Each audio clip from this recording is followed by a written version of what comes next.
I'm not going to say a single word about the Tennessee Titans record against the Indianapolis Colts because I was a punter, and there's no reason for me to talk about that. With that being said, we did not punt much against the Tennessee Titans, so you probably have no clue who I am to begin. Look, I'm unstoppable. Forget your defense, nothing but an obstacle. Run it back, switch it up, call it audible. Serving up them Hail Marys till the game over with the showstopper. So hot, you gotta blow on it.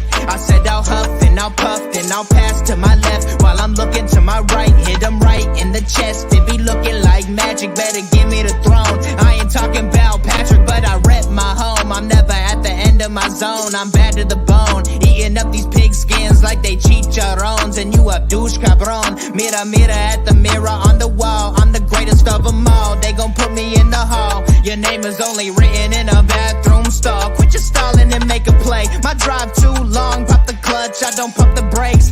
I know what it takes to gain the muscle, get rugged. These butterfingers be fumbling, squash the scrimmage and rub it in Robitussin. How I give them concussion, they seeing double, they rushing and pass the shovel, the dirt and rubble, I bury them under it. Stay in your huddle and get 10 yards back, never turn your back. I'ma pull your flag, I go full contact, out punch, out kick like a shotgun. Welcome back, everybody, and welcome to the new viewers that we have coming in. We have a very, very special guest, very, very well known amongst the Colts community, and based on what we've just talked about, also amongst the Colts organization. I'm gonna say Colts Stadium. If it's Colts, then he's connected. But we're gonna get to that in a second because we're gonna make sure that he properly gets introduced to those who don't already know him. But welcome back to the HorseShoe Mob Podcast. We're bringing to you everything Colts, making sure that you know what's going on. Even if you didn't know, you know what? You're going to find out anyway because we're going to let you know.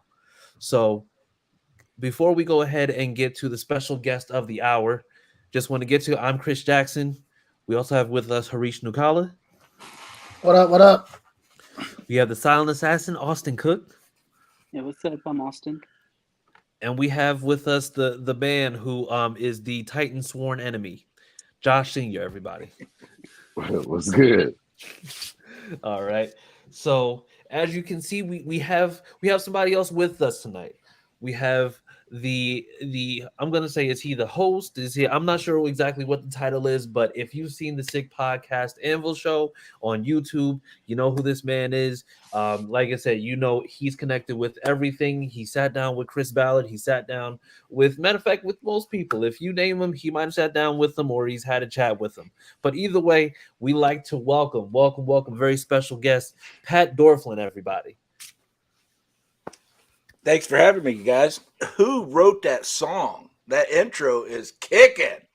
Everybody says that. Everybody says that. I love that, man. Matt Briggs is the person who is responsible for getting like the music and stuff. He just runs it by us, and we're just like, "Hey, that sounds dope." So, yes, if we get your approval, then once again we know that we're doing something right. So, shout out to Briggsy. He's on the Texans Fan Battle podcast, even though we don't care too much for him, but whatever. I don't mind the Texans too much. I've been down there for a game. I'm going back this year for the second game. And I was treated like royalty, walking through the tailgating and all that. Yeah, I had somebody boo me because I was wearing my Leonard shirt. And 50 strangers that I've never met before all came to my aid. No, knock that shit off. We don't do that down here. I'm like, what? Well, I do want to talk about the last game of the season with your multi jersey you had on. I wanted to question what happened. What happened? What? Oh, no. First of all, get Clyde out of the comments right now. I know who's feeding you this information. Well, last year the Anvil did a Christmas charity challenge against the Texan duos, and it's a couple I know down there, and we was raising money for a children's organizations, and whoever won or raised the most money won. Loser had to wear the opposing jerseys. Well, I lost. So they brought an extra jersey with them. I paid up, but I had my Colts hat on. So ESPN, Barstool Sports, our local media friggin' had a heyday. This guy don't know who he wants to root for, and this and that, and this and that. And my phone is just blown up. Dude, you're on ESPN. Why? Because you're wearing a Texans jersey. So that's the story behind it. I lost a bet, but it was for a good cause. Was raising money for kids. Good. So I'll do that every year. I don't care if it's for the kids. I'll wear a dress. I don't care. That's fair. That's fair. If it's for the kids, then all right. That makes sense then. And we got comments in here. We have coming from. Hold on. That photo, Josh, actually made it onto the Houston Texans website. Selling their season tickets. Come be a part of the fun. All right, so we have we have two people. We have Vika saying hello, Patrick. Good night from Acapulco, Mexico. I'm on vacation. Hola. Hey, hola. Welcome. All that good stuff. Thank you for tuning in. Then we have Chase. He says, "Hey guys, welcome, Pat, my old boss." What's going on, Chase? What's everyone's take on the JT pup list to work out the contract? We'll get to that soon. And then we have Rebecca saying, "Hey, Big P, go Colts."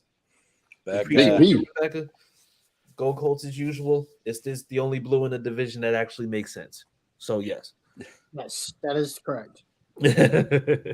So then, without further ado, since we've already gotten into that, just tell us a little bit about yourself, how you got so connected within the Colts community, and you don't have to go too far into what you got coming up, but we'll talk about that after the fact. But let us know a little bit about you, man.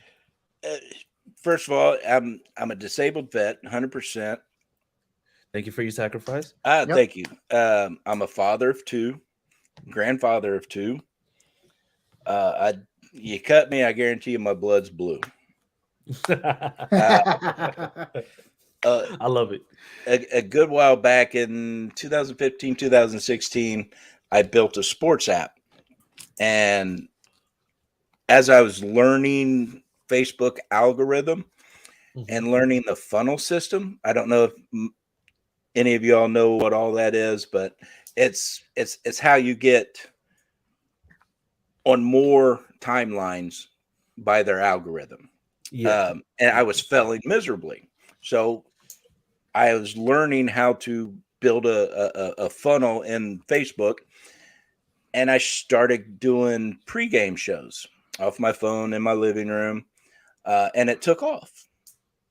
And so the next year I got a studio, cameras, lights, this and that. And I knew if I wanted to keep growing that, to keep building a funnel, I had to grow the sports stuff. Sports is what I know. Sports is what I love. So it just made sense. So I would go to football games, shake hands, kiss babies, however you want to say it. I ended up meeting Chris Ballard out there, formed a relationship with him, still have it today. And actually, the Anvil crew gets an on-site interview with him this Friday at training camp. Awesome. Nice. So awesome. If you guys are around training camp, stick around, yell out, cheer, let this man know he's not wasting our time. That, and we always say we're for fans by fans. That's the kind of show we have. We're not trained journalists, and we don't try to be, so, what you get from us, like you guys, you get an honest opinion, your take on what's going on, the game, this personal play, versus the standard ESPN comments.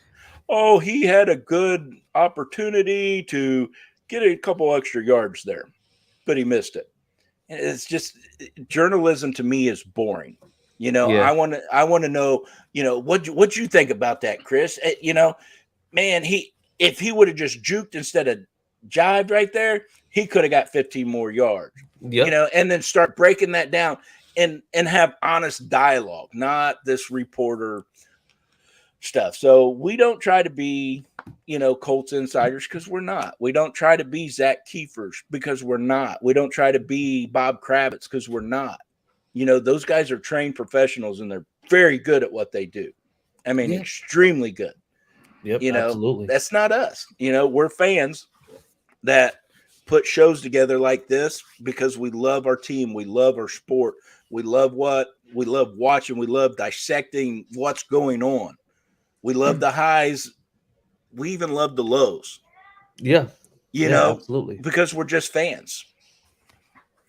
Yeah. So, that's how I met Chris and built a relationship for him. I go to the combine every year. I shake hands, kiss babies with anybody that I can. And you just keep building. If you're old enough, I've said this earlier, that's how you build your Rolodex. Yeah. You got to get off your ass. You got to get out there, put boots on the ground and make shit happen. And that's what we do. No, absolutely. Absolutely. And I can tell, Pat, just that you've done it correctly, because this comment section right now is just going off. Teresa says that she would love to see you, or she would pay to see you in a dress. Better get your checkbook, girl. Sean says, "What's up, guys?" Raheem says, "We need Jonathan Taylor for the season." Yair says, "Greetings, brothers from Mexico. See you soon." Thank you, Yair. Hope you're staying safe. Now, I'm not sure if this is who I think it is. I can't confirm nor deny, but this guy says Pat is full of ish, and he thinks he knows everything. Now, the thing is, you know who you work with, so who could that possibly be from the Anvil Show? There's only one person that could say something like that, Mr. Clyde Oliver. There you go. Okay, Clyde. All right. Hey, shout out to Clyde. And that's fine. If I can dish it, I can take it, by God. Because a couple weeks ago when you guys had him on, I was giving him a lot of hell. Oh yeah, you absolutely were. He had to talk about the bets that he lost. He had to. Yeah, it was. That's going to be the best beer ever. All right. Then Chase says, "Big P has built everything the right way. Definitely a great fan, and man, and thank you again for your military service." And thank you, Chase. Chase is also in the military, so yes, thank you also, Chase, for your service and sacrifice. And of course, apparently this is Clyde, because he says, "Be quiet," with emojis. So yes, we'll go with that. I tell you though, meeting people like you guys, meeting Clyde, Carve, Acosta, all these, everybody that has came into my life since I started doing that, the people I've got to meet, Chris, the organization, to me, it's just blessings, man. You do the right things for the right reasons, you get blessed. Yeah. So I definitely, I won't, and Clyde gets mad at me because I'm too humble, but I don't take credit for nothing because I look at everything as blessings. Yeah. So it's nothing that I personally did, or I don't have no aura around me. I don't have no crazy bloodline, and all this other stuff people like to talk about, but I do have a work ethic. I know how to get off my ass. I know how to make things happen. And I believe I'm doing them for the right reason, so everything falls in place. Hey, amen. That's it.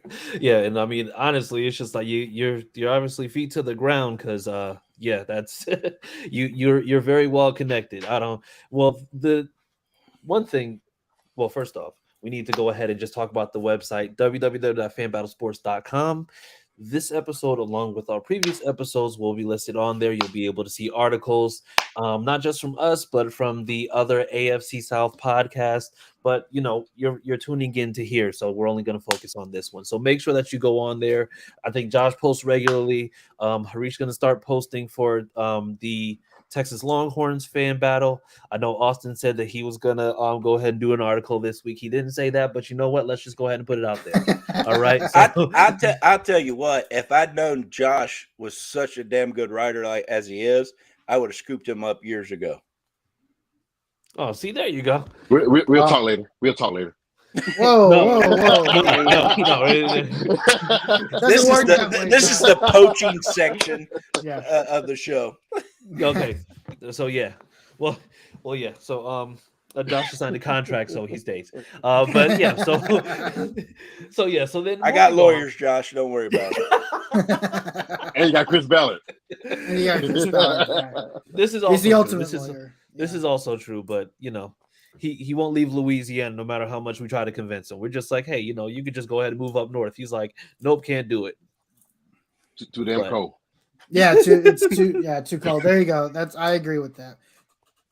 Yeah, whatever you say. But in the meantime, so moving into Colts news, had a couple signings. So Al-Qadim Muhammad signed. If the name sounds familiar, it's because he was with us previously. I think he spent his first 4 years with us. Was in Chicago, I think, when Eberflus moved over, and then he spent last season was in New Orleans, but then we signed him back. His first couple seasons with New Orleans, then us, then Chicago, then okay. I know I had the roles reversed. Yeah, we didn't draft him. Okay. No. We did not. So is this? I'm going to say this. This is put out there for everybody. So is this somebody who you think is going to compete, or do we look at it as okay? It's a depth signing. You want me to go on this one? Yeah, you go. Yeah, it's the floor. It's both. It's definitely a depth piece, but he can also compete. The man is a monster. Yeah. But will he take over a Kwity spot or a Dio? I don't know, because both of them have done nothing but get better the last couple of years. So he will compete, but he becomes a depth piece, a rotational piece. Yeah, which necessarily isn't a bad thing, right? You look at his absolutely not. Here, you look at his last season here, he had 6 sacks. Was it 50 tackles? I think the big thing is 13 quarterback hits, which is something we struggled with last year's. Not sacking the quarterback was one thing, but even like getting hits on the quarterback was a challenge for this team last year. And he also had 7 TFLs, which was his last year here was by far his best season. So I'm actually kind of surprised we didn't re-sign him when he left. But I think he went along with Eberflus, and that's where he was last year. I'm excited for this. Again, it is a depth signing, like Patrick mentioned, and I'm not expecting him to be like the number 2 to Kwity, right? I think it's a really good depth signing piece, and he's still fairly young. He's only 27. And this is things I got to remind people about Chris Ballard. He said it in other interviews. He said it on our show before. He sets a number on every player and every position, and he won't go over it. So, people in the comments are saying they shouldn't have let him go. Well, if he was asking for more than what Chris valued him at, he's going to let him go. Yeah. That's just the way he operates this team. So without being a fly on the wall, we don't really know why they let him walk. Yeah. But we understand why they brought him back. Yep. Yeah. Absolutely. Yeah. I mean, and I'm going to kill your name every time I try to say it. Just call me Gandhi. Gandhi. All right. That name I know. So, like Gandhi was saying, 6 quarterback hits, all the sacks. I mean, his stats proved he deserved another contract. Yeah. So to me, it was about a money thing, and they couldn't come to sides. Just like old boy that went to Tennessee. Danico Autry. Autry. Everybody loved Danico Autry. The organization loved 100%. Yep. And Chris had a number. Tennessee beat it. He come back and matched Tennessee's number, but didn't match his guarantee. Yeah. So he walked. Yep. That's just the ugly side of the sport. It is. I think, and you and I kind of talked about this before the show, right? There's Ryan Grigsons who overpay for everyone, right? And there's Chris Ballards. There's Chris Ballards that have a number and are strict, and they want to stick to their status quo. And I think I agree with that. I think where where we are with Chris, I feel like I would like to see more of a medium where he's willing to say, okay, 2 years ago, okay, Al, yes, we did this and you did that, but here's what you've done for us, and here's me showing gratitude to you, and by doing that, I'm willing to bend the number a little bit. And I'd like to see. I think Danico is a perfect example of that. I thought we could have absolutely taken the risk and said, hey, the value and the production matches the risk that we could potentially be taking. Yeah, you could have took the risk, but do you pay your bills at home? Do you run your house that way, or does your wife write out the bills for you? So okay, then you know exactly what's coming in every month. You know exactly what's going out. Yep. Because you're in charge of that. You budget your household. Yep. If the kids say, "Daddy, can we go out to eat tonight?" You look at that budget and you say no, or you say yes. Yeah. And I think people forget about that a lot of times. It's about budgeting your organization. Can you go over? Absolutely. Is it a risk to go over? Absolutely. But if you keep going over your budget because you want to be risky, you have no budget. You have no budget. You have no future. I mean, it's really just like your budget at home. Keep going out and eating at Texas Roadhouse, Olive Garden. And then you come home with no lights on because you did that. Well, I'm actually going to Texas Roadhouse after the show. So okay, but it's in the budget. But you see my point. You literally talked him out of going to Texas Roadhouse. He's going to go to Subway. Now I'm going to Taco Bell or something like that. Exactly. But yeah, to me, that's the way. I'm a simple-minded person, so I look at things very simple, and I try to relate a lot of things, to what I do at home. So what? Is there a booger on my face or something? Why is everybody laughing? No comment. All right, Clyde, you're done. You're done, Clyde. But yeah, that's the way. I don't get upset when people call him Bargain Ben Ballard. People say he needs to be fired, this and that, because I like his strategy. I like building from the draft. I like paying the players that you coach up. I don't necessarily believe every free agent signing is going to be a home run. Yeah.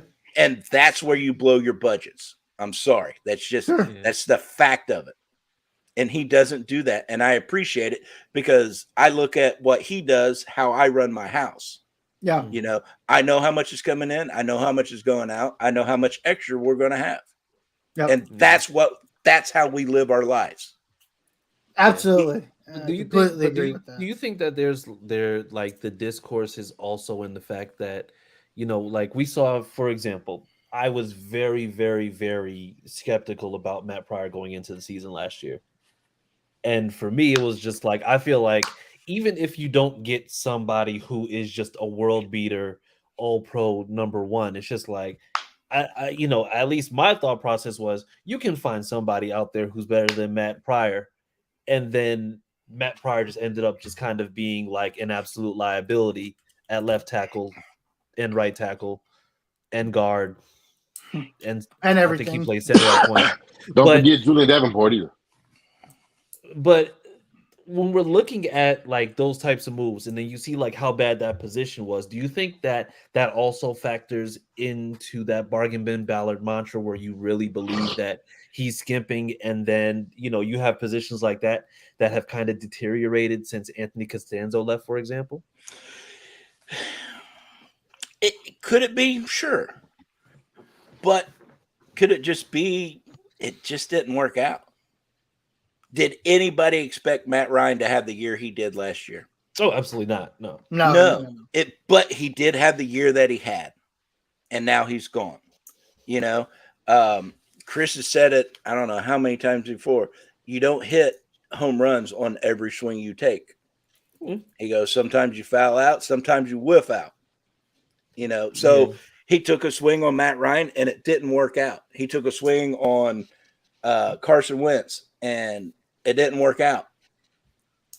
That's the problem. And that's another name that I did not expect to have such a bad year, Carson Wentz. I really thought getting behind our O-line, Carson Wentz was going to come back to MVP form. Yeah, I really truly believe that. Yeah, he was very up and down, right? But I think, again, I go back to what you're saying, right? You can't swing and hit on every single thing, but when you swing and whiff it at the most important position year after year after year, there's got to be a sense of accountability at some point, right? Obviously, we don't know what's going to happen with Anthony Richardson, and I think the other piece to this that I find very interesting are Colts fans, pushing the narrative. He's got to play. He's got to do this. He's got to do that. And I'm sure we'll get your take on this. But I think I'm on the opposite side of things and saying I think we have to be patient with Anthony Richardson. That it is in return going to come with maybe a year or two of disappointment and Ballard. I think the other thing I blame Ballard for, and I think it's already been called out in the comments, I think he holds on to things for too long too. And I think one thing he held on too long for is Frank Reich. I think he held on maybe a year or two too long.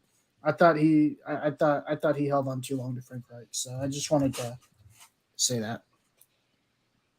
I'm not going to disagree with you on that one. Yeah. Since what's his name went to Philly, our old OC, Sirianni. Yeah. Yeah, Nick.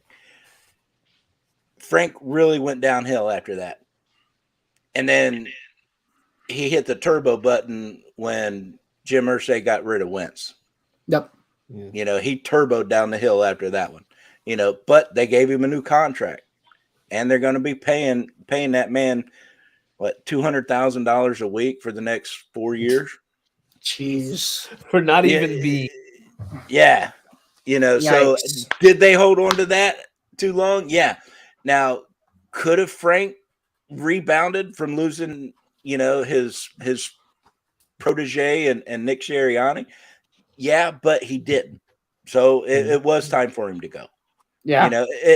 And I bitched about it almost every week that I want a coach that coaches, not a coach that's in the clipboard like this.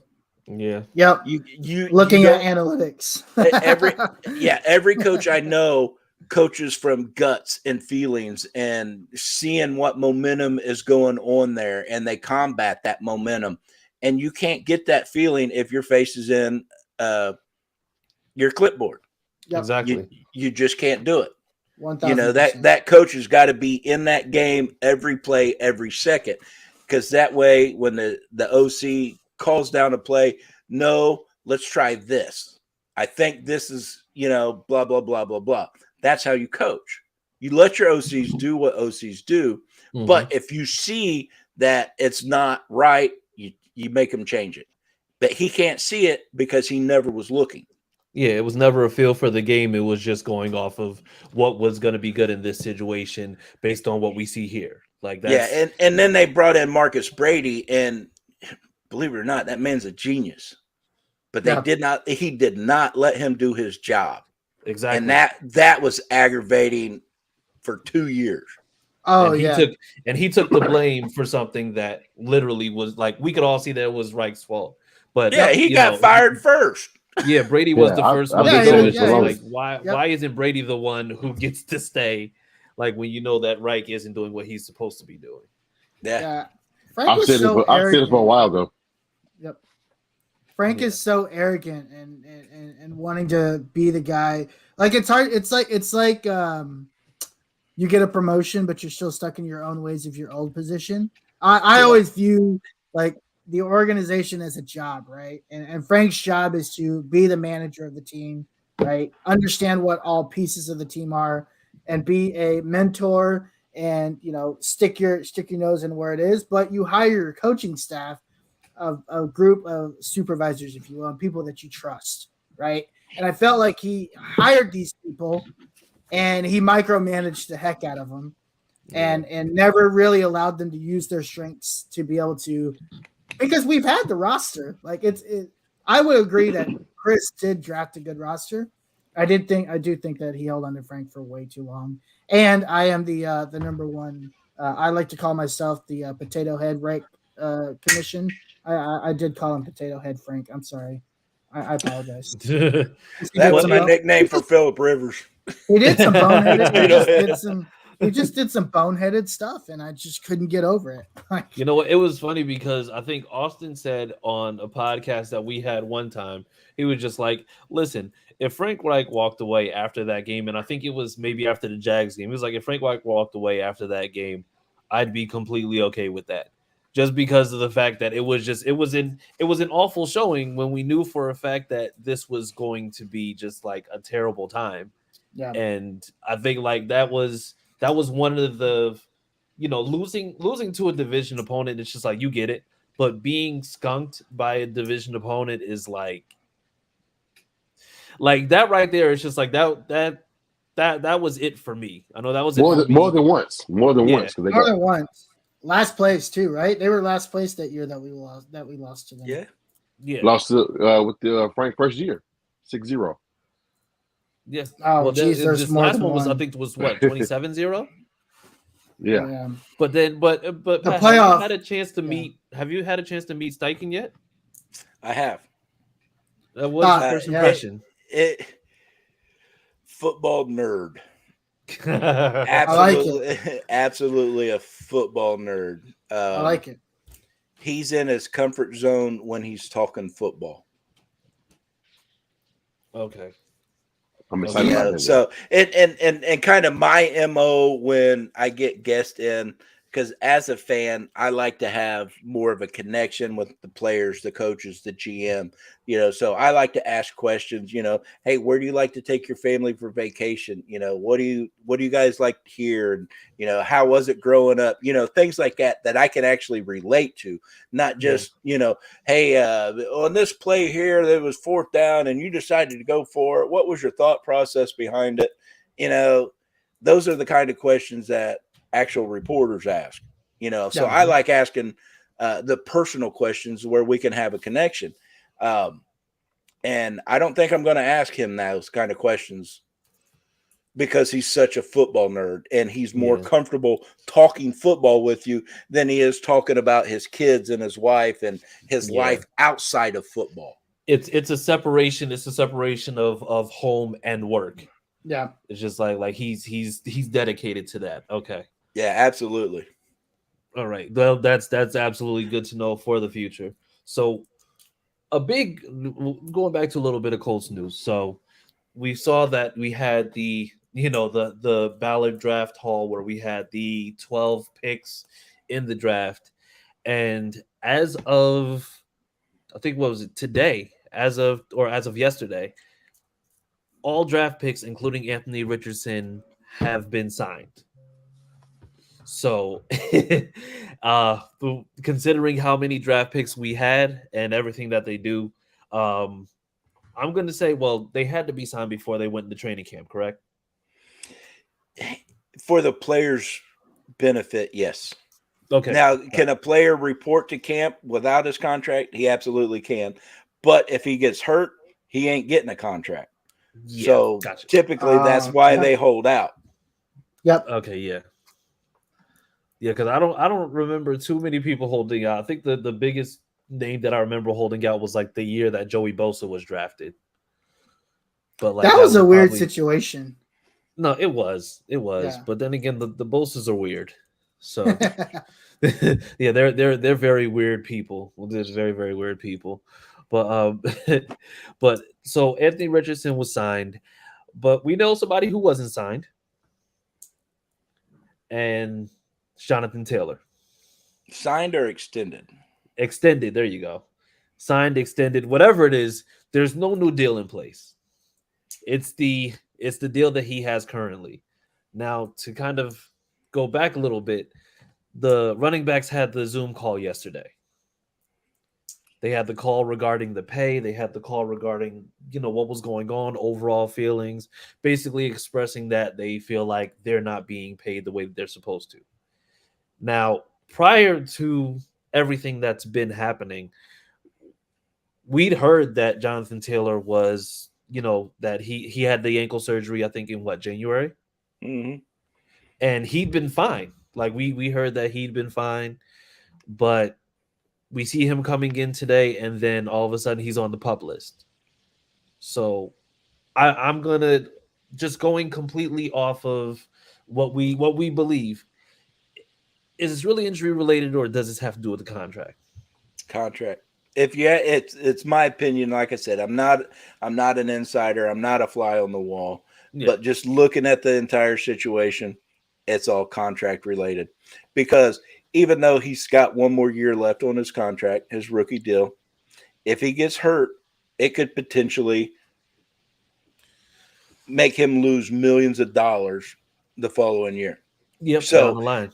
Him and his agent probably sat down and said, okay, we need to get this done, so you can continue doing what you do, blah, blah, blah. But if you start camp tomorrow and you get hurt, this deal ain't going to get done. Yeah, and don't say people can't get hurt at camp. Our punter,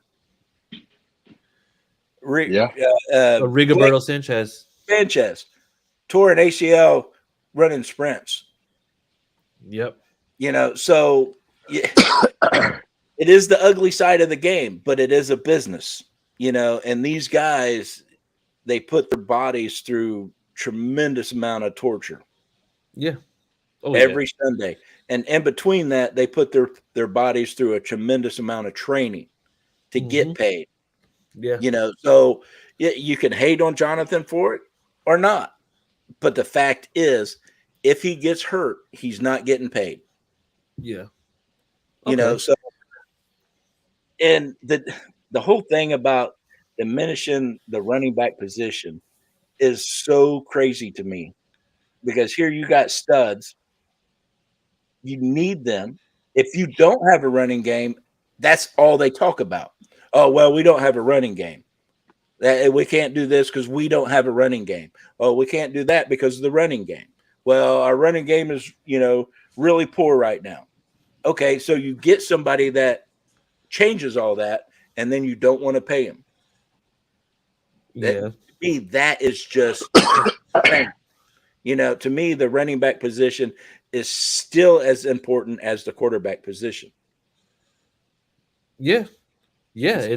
And you know what? It's amazing how you see the kind of degradation that you see with running backs these days, because, you have running backs who are now playing more of a dual role anyway. But the thing is, it's just like these are guys that are catching the ball out the backfield who, unlike some wide receivers generally are going to be just much faster, but you're going to deal with like thinner frames. If you have a running back that can catch out the backfield, you don't want to be going heads up with somebody who's 5'11", like 220, all muscle like a Saquon. But, the thing is, the only thing they're looking at is the fact that it's just like, okay, well, we're just going to look at carries and yards. Yeah. Like it's almost I don't mean to interrupt, but I don't even think they look at that. They look at all these college kids coming into the draft. Yeah. I don't have, and to me, that is where the NFLPA needs to step in, because that is the mindset of these owners and GMs. Why pay Dalvin Cook, $15 million a year when I can go to the draft and get a rookie contract and have similar production? Yeah. To me, that's where it's jamming up all the works for the running backs, is because these teams are like, nah, I'll keep the money and I'll pay a really good receiver, and I'll draft me a running back. Yeah, and we had somebody who was commenting last week when we were talking about the running back situation, who was trying to say the same thing. It's just like, oh yeah, they have a bunch of guys that are going to come out next year who are going to be even better. It's just like, how do you know that? Like, how do we know that? Like, we've said that there's so many guys coming out, and that they're supposed to be projected to be like the next coming of Barry Sanders, and they end up being the version of Trent Richardson we got in the NFL. Yeah, they're doing the same thing to that kid from Texas that went to Atlanta. Bijan Robertson. Yeah. Mm-hmm. They're talking about him like he's the second coming of Christ. But you don't know until the season starts. Yeah, Haris. No bias here, but I'm just saying. Yeah, Harish. Bijan Robinson is a generational talent. Oh, I'm not saying he's not. I'm just saying. I mean, but if he gets hurt, he ain't generational no more.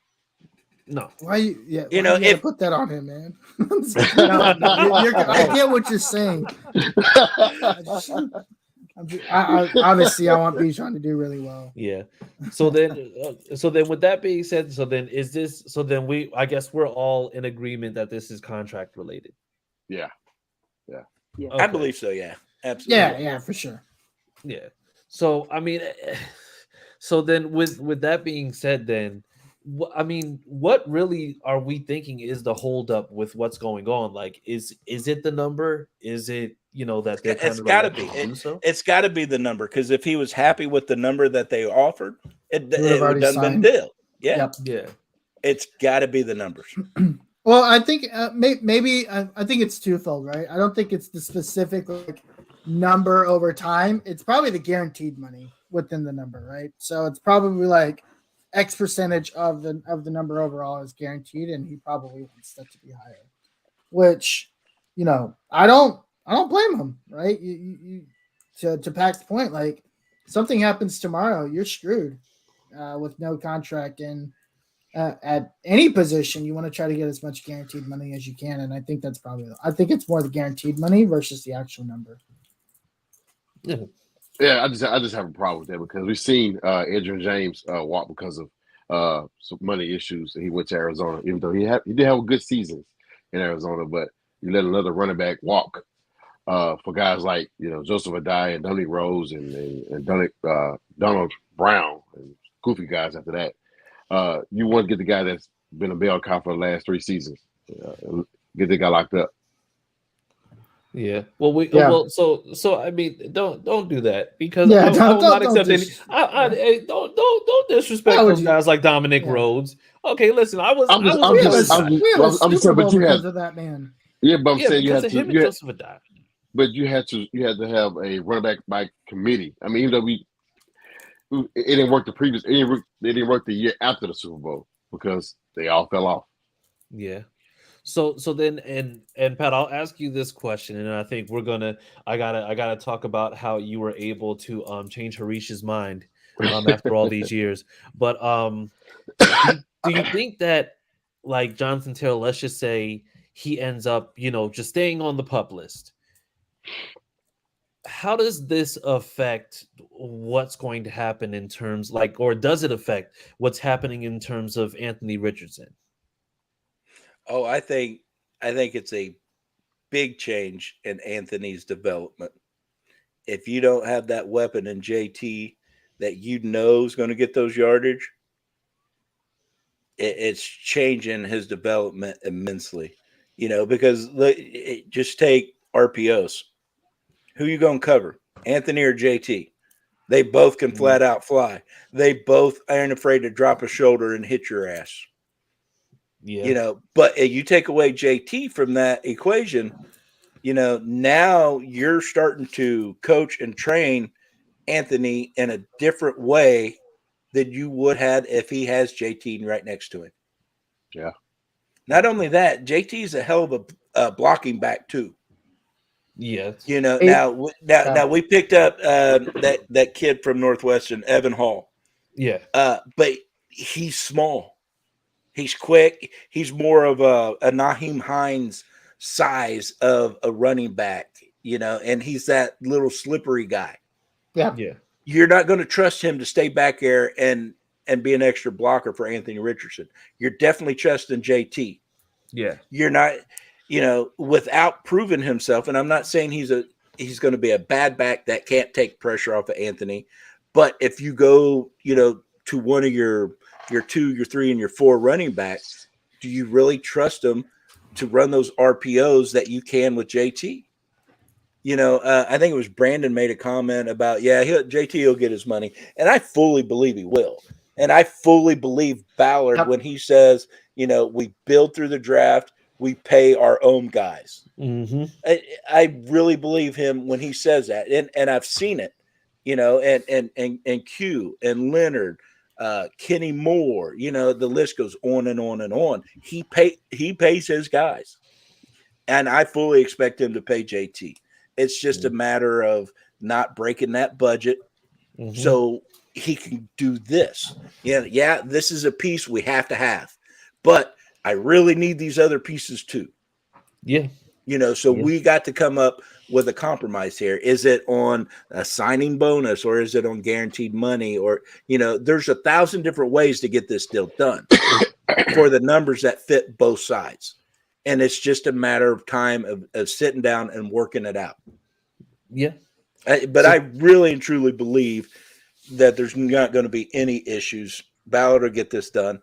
He knows how valuable JT is. He's loved JT since day one in college, because Ballard's a Wisconsin guy. Yep. He watches. He watches Wisconsin. He's loved him from the start. And now he got him on the team, and the output that he gives week in and week out is irreplaceable. So he's going to pay him. It's just a matter of working out the details. So we just got to stay patient, let the two sides work out the details, and then we run with it. But you take JT out of that equation, you're definitely changing Anthony's projections. Do we get a deal done before the season, you think? Or is this going to go into the season? No, absolutely. It'll be done. Okay. And then so then speaking of contracts now, what do you think the holdup is as far as Pittman goes now? You see, I haven't heard anything about negotiations with Pittman. I don't even know if they're in negotiations with Pittman, just because I haven't heard nothing about it. He says he's fine without it right now. He says he's good. He's okay. Yeah. So, and I've mentioned this before. Look at what the salary cap is going to be for us next year. It's going to be higher, much higher, right? much by like $100 million or something crazy. Yeah. I don't remember the exact number, but it's crazy. So if JT and Pittman, well, if they hypothetically weren't to get signed, then we'd be over $100 million next year. Right, but you get one of them signed this year, you work on the other one next year, where you've got more play with the budget. Mm-hmm. Yeah, So is it one of the cases where Ballard sat down Pittman and his agent and said, look, there's no way we're letting you walk, but this is my plan. We're going to sign JT this year, and this position and this position and this position. Now, next year, we're going to work yours, but I'm not letting you walk, so don't worry about it. And they might have signed off on it and said, okay, we'll start negotiations later on towards the end of the season. Yeah. I don't know. Like, again, I'm not that insider. I'm not that fly on the wall, but I can honestly see conversations like that between a player and agent and the GM happening all the time. And the agent's looking at Michael and saying, yeah, because next year we're going to have a lot more money to be thrown at us. Yeah, that's all right. That's fair, because it's more money next year. Yep. Yeah. That's just the way I see it, guys. I could be completely wrong, but like Clyde says, I usually not. Big Steve, the ultimate fan. Yeah, Steve's been over here just going ham. Yeah, Steve's an awesome individual. He's a Houston Texans fan, so we won't hold that against him. Yeah, but Steve's an awesome individual. If you're vouching for him, that's fine, because I saw the Texan stuff on here. We're just like, all right, we're just gonna get past this guy. Apparently, he's just bored right now. So Pat, what about our boy Darius Leonard? What's the take, or what's the news on him? The last I read, he cleared medical waivers from team doctors and everything, and the organization. He's going to be at training camp tomorrow, but they're going to work him in slowly, work him and build him up. Okay, is what I've read. Okay. So, but having him back on is huge for us. I mean, that guy's personality and his style of play is unbelievable. Oh yeah, he's the attitude and the energy of that defense, especially back there, because I mean that's the guy who's making sure everybody's held accountable on that second level. So Now, going back to the running back thing, because Clyde actually does bring up a question. Yep. He says, do we set the market for backs with JT's upcoming contract once it's actually signed? We should. What? We should. Why not? Why not? You already took a chance on the kid. He's proven himself. You're the one that said that you pay your own people. Mm-hmm. Yep. Why not set the market? Yeah. Yeah, because you and going against that will go against his word. And we know, of course, according to you as well, he's a man of his word. He's not going to sit there and BS you. He's going to come out, shoot it straight. Right. Versus like Barkley, he signed a 1-year deal, maxed at $11 million. Yeah, it's one more than what he would have got on the franchise tag, and it's still only a 1-year deal. Yeah. I mean, to me, that was not a smart signing for him. He should have held out for multiple years with X amount guaranteed. And right now, this contract is the only thing he gets guaranteed. And Shaquan's been hurt quite a bit in his young career. Yep. Exactly. Why did he sign 1-year deal? He should have been after a multi-year deal with X amount guaranteed. Mm-hmm. And that's what all these guys should do. These 1-year deals are so risky for both sides. Yeah. Yeah. That's why the timing on Jonathan Taylor with the pup list thing was so surprising, because, we'd heard nothing about the ankle. We'd heard nothing about anything. But then, like I said, you hear about this call, and a couple of the thoughts that were being, thrown around, I think Ryan Clark or Dominique Foxworth said it on ESPN. They said, you know what? It's just like, what would stop them from just going ahead and reporting and then saying, oh, my ankle's messed up, and then not playing? Yep. It's just like what would keep them from doing something like that? Which, I mean, when you look at it, it's just like it stinks, because then that puts you really in a terrible spot, because then that means, okay, they're going to look at you like, oh, well, he's already hurt. But at the same time, you're forcing their hand, because if you know that you're in an offense where you're probably going to be the feature guy, and JT is with Anthony Richardson. If Anthony Richardson plays, he's got to be the featured guy, because there's no way that you're going to have a quarterback of Anthony Richardson's caliber, but with his youth, not go in and just be able to help him in those read option situations, not help him with the checkdowns. So seeing what we see now,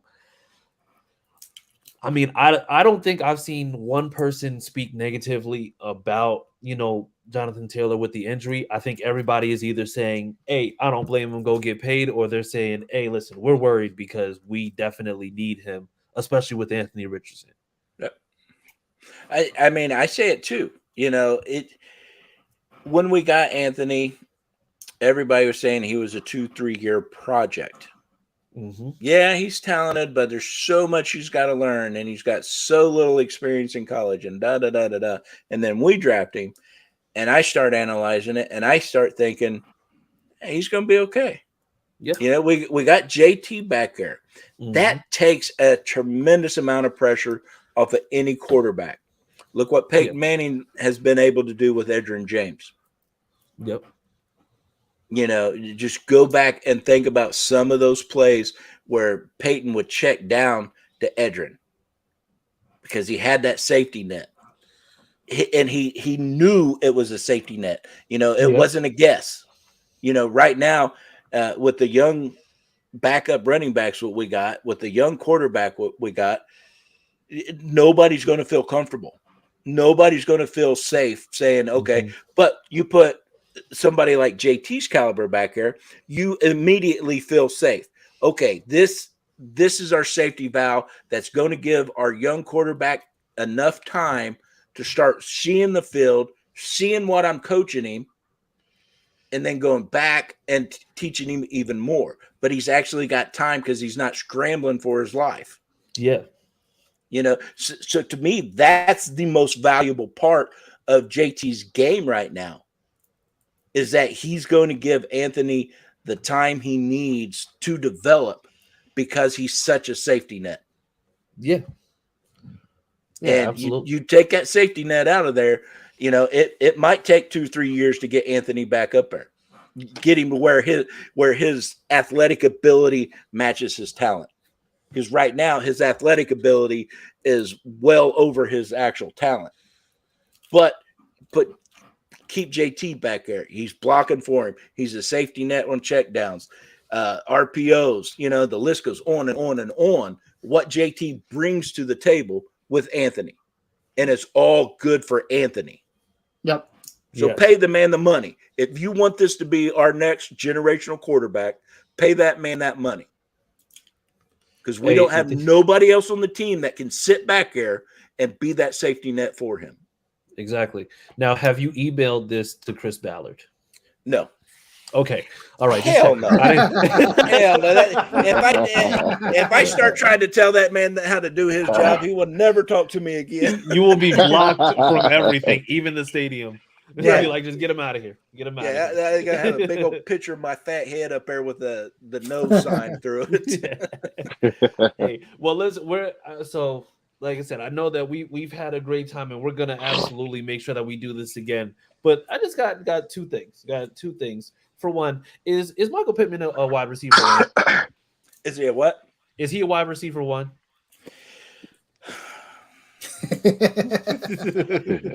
It's okay to say no, Pat. This is a point of contention for us because we argue this all the time.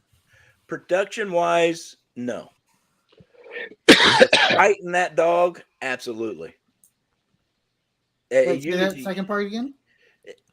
Production-wise, no. Stat-wise, he doesn't show that he's that number one guy. But the fight in him, absolutely. Oh, for sure. Absolutely. The man has more passion during a game than I've seen any receiver, even over Des Bryant. And that dude would cry. But Michael Pittman, he'll fight you. He'll fight you for that ball all the way down to the ground. And he doesn't give a shit. Yeah. I absolutely love Pittman, not only for his play, but his personality. He greets fans, he smiles with them, he takes his time with them. He's a real high caliber guy. So go back and look at his quarterbacks. And that's going to give you the red line to show you why he doesn't have the stats to call him a number one receiver. Yeah. But now go back and look at the play and you'll see that he fights for everything. Sure. Yeah. He has moments, right? But he also has moments, and we talk about this all the time, where he's given the opportunity to do things, and he doesn't take advantage of those opportunities. Now, can I ask you one more question, Gandhi? Sure. Isn't that the same for everybody? Yes, everybody drops a ball. Everybody wastes opportunity. Everybody does this. Everybody does that. To me, it's no different than everybody else. Sure. Jerry Rice dropped balls. Jerry Rice didn't get open 100% of the time. Yeah. It's just part of the game. Some plays you get the better of your opponent. The next play, your opponent gets the better of you. 100%. So, but are you correct in saying that? Yeah, absolutely, you are. Yeah, you're 100% correct. But that's just the way I see things, is because everybody has their given Sunday.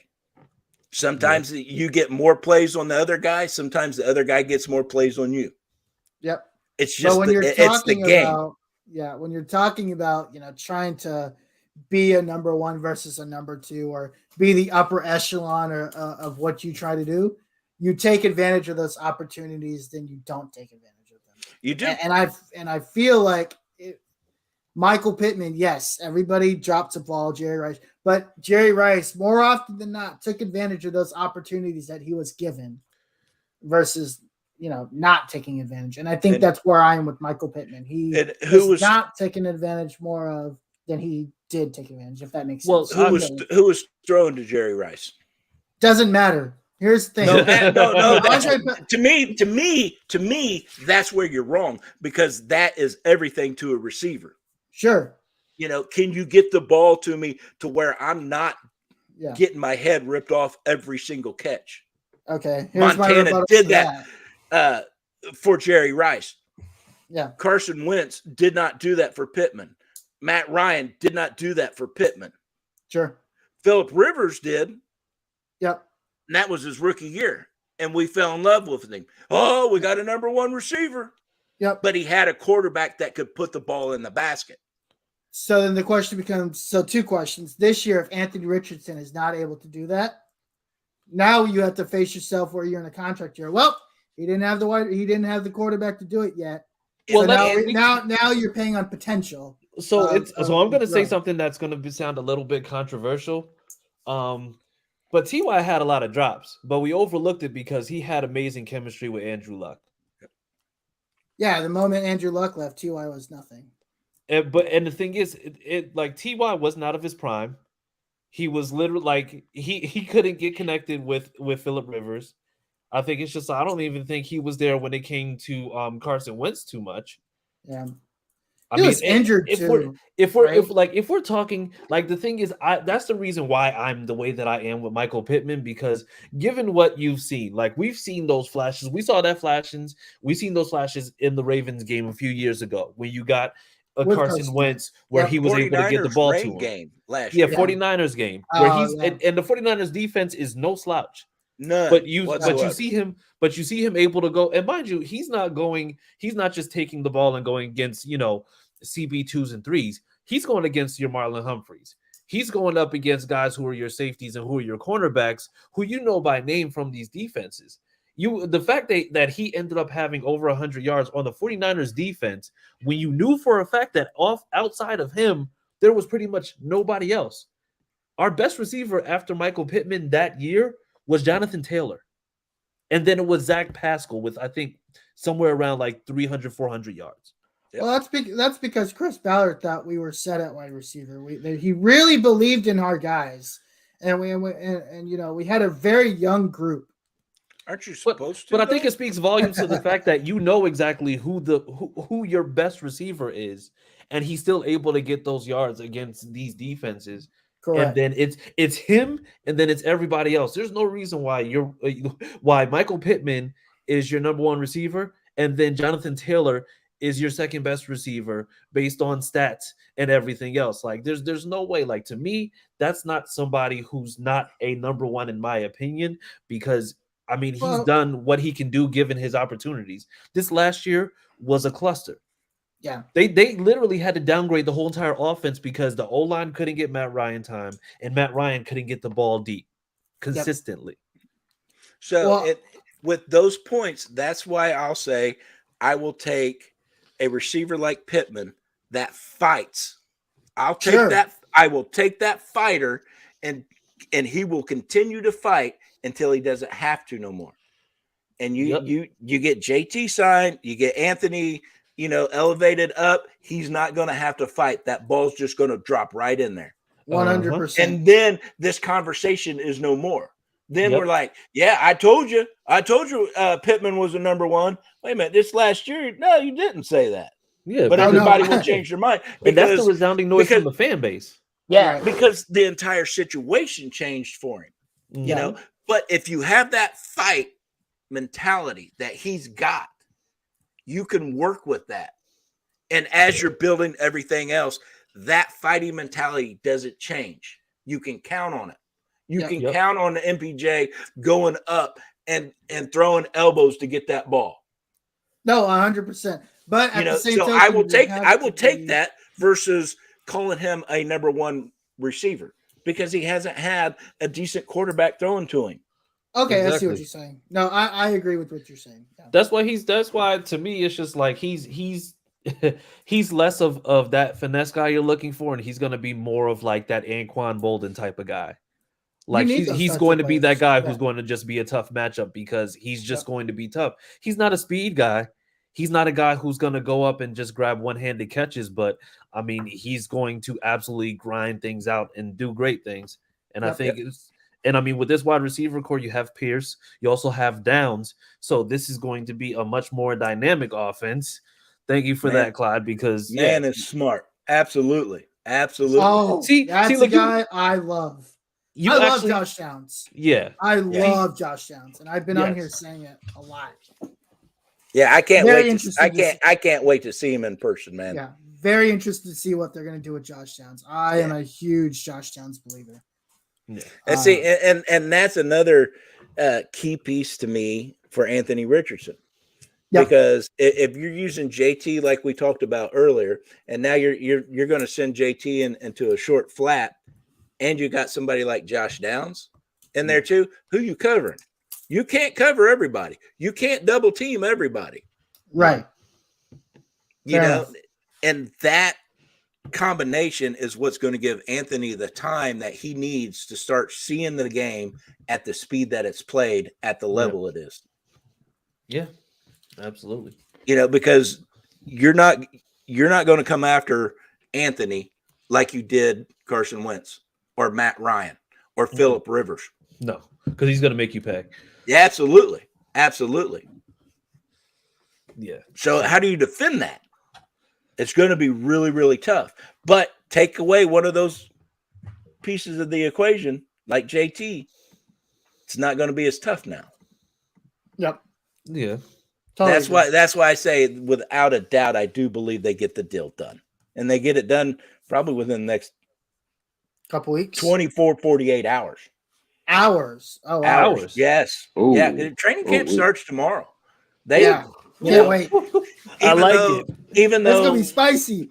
Even though, you know, a star player like JT doesn't fully participate in training camp, you know, people like that have a lot of rest days. He still gets a lot of work. Yeah. You know, he still gets hit. You know, you want this deal done so he can start getting in that football shape, so his body can start getting used to taking those bruises and healing from them. And that's what training camp is for. You can learn the playbook at home. You can run your routes at home. You and your buddies can go to your local high school and do whatever you want on that field. Practice is about their training camp, to me, is more about getting the body and the mind ready for the season versus knowing the playbook, understanding the reads, you know, and all the technical BS that comes along with the game.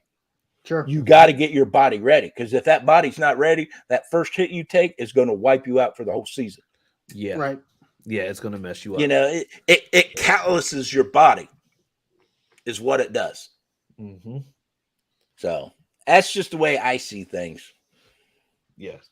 Well, like I said, and we absolutely do appreciate the way that you see things. Of course, this would be a much longer discussion, because I'm sure that we could all sit here and talk football literally all day. But let's do a 12-hour marathon. I don't 12-hour marathon. All right. Yeah, let's do it. I'm ready. We've got plenty of topics to discuss. We can make a 12-hour stream. Exactly. But you know what, Pat? But we absolutely, not only do we appreciate you coming here, but also we appreciate you just like I said, just talking ball with us. Like I said, we talk to a lot of people, and we appreciate everybody that you talk to. But I think for us, it's somebody who's really just connected within, you know, that Colts community. The way that you are is just like, it goes without saying that is something that we absolutely appreciate. And we definitely do want to have you back on very soon, because, I mean, like I said, this is another great conversation. Like I said, I know Clyde was a conversation, and you actually, you know what, you actually went light on him. You went light on Clyde. Well, you got to remember, he's still active duty Air Force. He's got access to a lot of big guns. But one other thing, and Josh skipped out last year tailgating with us, but this year is going to be friggin' phenomenal. The reason why I skipped out, because I had a long night.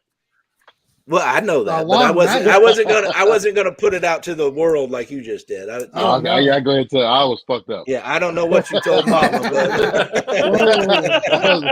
but yeah. So if you guys come to a game, you got to tailgate with the Anvil crew. Oh, without a doubt. I can't really go into too many details, but it is going to be phenomenal, absolutely phenomenal tailgating this year with us. You guys, and last year, every home game. Last year we had people from the UK show up. Mexico, China, lady from China that follows us showed up. Yeah, we got an actual anvil that you can hit. Yeah, it's a lot of fun. That, and we've definitely stepped up our game in the tailgating department for this year.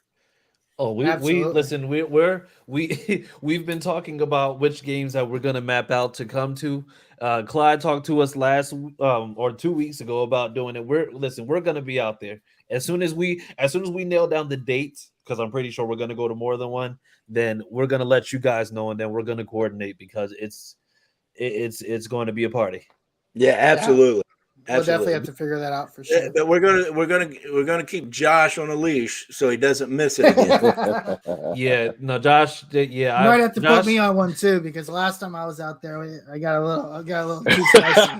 Yeah, Harish was drunk on screen. I think we had a podcast that night. He just like, I'm not gonna lie, guys, I'm really fucked up right now. I'm like, so that was my first time in Indianapolis since the Colts had moved to Lucas Oil. So I had myself a good old time. Oh yeah, we'll definitely make a trip up there this year. That comment from Clyde is our expectations for the year. Okay, we'll be right there with you. But we had a comment come in from Acosta, and he said Betty can't keep up with me. And Acosta, for the sake of bail money, he's gonna take you up on that. We're not gonna venture into that. Okay, thanks, but no thanks. We're not gonna do this. Okay. He said, and then this person said, "Are y'all better than the Anvil Show?" And on that note, you know what? We are not better than the Anvil Show, just because of the fact that it's just like the Anvil Show is they have. I'm gonna say, they have the type of community that we aspire to have. So we're building. Absolutely. We're getting there. So. Yeah, there's no reason to ask a question like that, because we're all friends. Exactly. You know, there's no competition between this show, my show, or anybody else's show. You know, everybody that you see here on the screen, Stacy, if I call them and ask them to be on my show, they'll take their time and be on my show. They got a hold of me and said, "Hey, can you come on?" Absolutely. Yeah, because we're friends. We're all Colts fans. There's no better this. There's no better that. You know, I love your intro music. You know, to say something like that is a little left-sided, but it's fine, because it's sports. Everybody contributes. I lost the word. Competition. Yeah. Because it's sports, you know. But us and these guys, we're not in competition with each other. We're brothers. We help each other out. We lift each other up. That's it. Exactly. One thing that we'll always deal with is just like, it doesn't matter who we have on here. It doesn't matter what podcast. At the end of the day, it's just like we're all doing this because we love it. And I mean, I will never not appreciate anybody that comes on here or that asks us to go on to where they are. Like it's all love. It's all love. Even other fan bases. I mean, I'm in a lot of groups, and I'm in them because they're good people. They might be fans of the Texans or the Jaguars or whoever, but they're good people. They're fun people to be around. They make the experience enjoyable. You know, so I will definitely associate myself around them, not just Colts fans, you know, because I can't say I like every Colts fan that I've met. You know, some are just flat out jackasses. You know, that's it for you, bud. Hey, you do your thing over there. I'm going over here. Love you, but I gotta go. Kind of thing. But when you get good people, like-minded people, you keep them in your circle. That's it. 100%. Yep, absolutely. So, Pat, with that being said, we're actually going to go ahead and get out of here, since we've had such a great time. And like I said, we're going to do this again very, very soon. But in the meantime, where can the people find you on social media, and when can they find you on the Anvil, on the Sick Podcast Anvil Show? Well, you can find us at the Sick Anvil Show on Facebook. Oh, the Sick Anvil Show. Right, yeah, no, the Sick Podcast Anvil Show. Okay, I left the podcast out. I'm sorry. But that's our Facebook page. That's also our Twitter page and YouTube page as well. So awesome. I believe you can just pull that up and hit all of us. If you want to find me personally on Twitter, it's Patrick, I think Doerfle1. Okay, fantastic. That's let me get it right. There we go. Yeah. Okay. Yeah, they wouldn't let me spell out my entire last name. those damn Germans and their names, I tell you what, just damn long. Just be like, I don't know what that means, but somewhere that don't seem right. Give me a couple beers. I can't even spell my own last name. So it's a door and a dolphin. It's a and something's flying. But yeah, that's it. And I love doing what I do because I get to share blessings with everybody. It's extremely fun. It's relaxing, but yet stressful at the same time when you're not winning. Yep. Yeah. But part of this life is, and part of being a human being is meeting people, shaking people's hands, and getting to know other people. Yeah. Have that open-mindedness. Don't be afraid to walk up and shake somebody's hand and say, "Oh man, yeah, I saw you on the HorseShoe Mob Podcast. I really like what you're saying, but I didn't agree with this." It's fine. You don't have to like everything I say. You don't have to agree with everything I say. But when you look at me, look at my character as a man. Yep. And you're going to like what you see. And from that, we become friends. We become brothers. We become family. Yeah. All right, Clyde, I'll change my name to Big Bug now. You asshole. Does he have to work in the morning to go to bed? He probably took leave just to stay up. So right. He can hack so he can hang out and then not have to get up early tomorrow. You know what? I like Eric North now. Okay, because Titans fans have been a little bit that's unbearable. The way it's supposed to be, Eric. Yeah, that's the way. Absolutely. You come to our stadium, you should be treated as a guest. If we go to somebody else's stadium, we should be treated as a guest. That's the only way. There should be no fights. There should be no bickering, arguing. Trash talking is part of the game, but leave the trash talking for when the clock's running. Once the clock runs out, we're back to being humans. So just be human with everybody else. Have a good time. Yep. Yes, absolutely.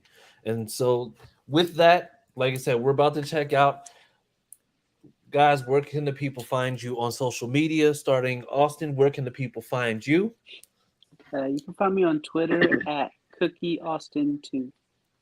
Yes, he will probably be on Twitter handing Titans fans their asses, because some of them just act a little bit crazy at times. But you know what? We don't expect anything less from people who are ranked 28th on certain lists. Josh, where can the people find you on social media? You can find me on Twitter at official Josh Senior and on IE Sports Radio, where I did an interview for the coach. Nice. All right, catch them on there. Glad to hear it. Harish, where can the people find you? You can find me at Twitter, mostly at the Uncle Gandhi. That's GHANDI, and that's where I do a lot of my interacting on all things. And then obviously you can find me on the Longhorn Fan Battle Podcast Thursday nights at 8:30 p.m. All right, and you can find me at CJ Colts Fan on Twitter, or on Facebook at Chris Bolt Speedman Jackson. Best name ever. But other than that, Pat, thank you. We want to graciously thank you for coming on. As I said, we definitely want to have you back on very soon so we can go ahead and get all the news from you from training camp. I want to say it's just like you say you're not an insider, but you're our insider. You're our then you're in bad shape, brother. You're our eyes and ears. Exactly. But yes, but in all seriousness, Pat, thank you for your sacrifice. Thank you for your service. Thank you for coming on. Like I said, once you come on here, you're family. I appreciate you guys having me on. I had a ball with y'all. Yes, I mean, man, just like we're all Colts fans, but we don't agree with everything we say. So we have dialogue. Yep. We talk about it. I might still not agree with what Gandhi was saying, but I understand more where he's coming from because we had that dialogue. Absolutely. Yeah. And it's certain things like that. Like, I'll never agree why he believed that Sam Darnold will be a serviceable quarterback for us, and I'll hold that over his head till this day. But I felt that way. I felt that way before I found out Frank Reich was a potato head. Like we did a live draft show when he got drafted, and I apologize to the Jets fans for them drafting that. And I've not been wrong yet. Well, you know what's funny? Was it Steve Sarkisian recruited Sam Darnold to USC, gave him off to Clay Helton, who destroyed him, and then he got drafted by the Jets and got destroyed some more. I just thought, he would have been destroyed even more by Potato Head, but I thought we would have had him before Potato Head became a thing. So that's my reasoning behind it. Yeah, thanks, but no thanks. We're good. Yeah, I'm definitely absolutely good on that in the one. no thanks. I'm definitely in the no thanks boat now. So. I felt the same way with Derek Carr conversation. Him coming here, I think he's just a mediocre quarterback. I'm not saying he's a bad quarterback, but I don't think he was our answer. Darnold wasn't. Yeah, Darnold wasn't our answer. I think Ballard finally has found our answer in AR. I think so too. I think as long as the fan base has a little bit of patience, I think we'll find. You're probably. I know there's anxiety, but the fans are probably going to need more than just a little bit of patience. He just turned 21. Yeah, absolutely. His experience in college, it shouldn't matter where he got drafted because of his talent, but his experience. Yeah, it's going to slow him down. He's not coming into it, with 2 years under his belt of reading different defenses. He's coming in with 13 games as a starter. Sure. So those things those things do add up. But look at the talent this guy has. Look at the athleticism he has. So now give him the time he needs to grow into that role. Sign JT. Let Pittman keep fighting for you. Let Downs keep opening up that slot, and everything's going to work out. Yep. But you got to give him time. I agree. Just like Darius Leonard or Shaquille. He's coming back off 2 major surgeries. Anytime you go around that spine, doesn't matter if it's behind the neck or down by the butt. That's major surgery. Yeah. He's not going to come back as he left. You got to give him time, and you will. You already expect it as a fan. Oh, well, we know he's just coming back. He's got to have some time. You got to give Anthony that same amount of respect for time to grow back into where he needs to be. Exactly. 100%. Exactly. Yep. So great way to end it. Once again, thank you once again, Pat. Remember, we are going to be we're going to be back next Tuesday, 9:30 p.m. Eastern, 8:30 p.m. Central. Once again, thank you again for tuning in. And as always, please remember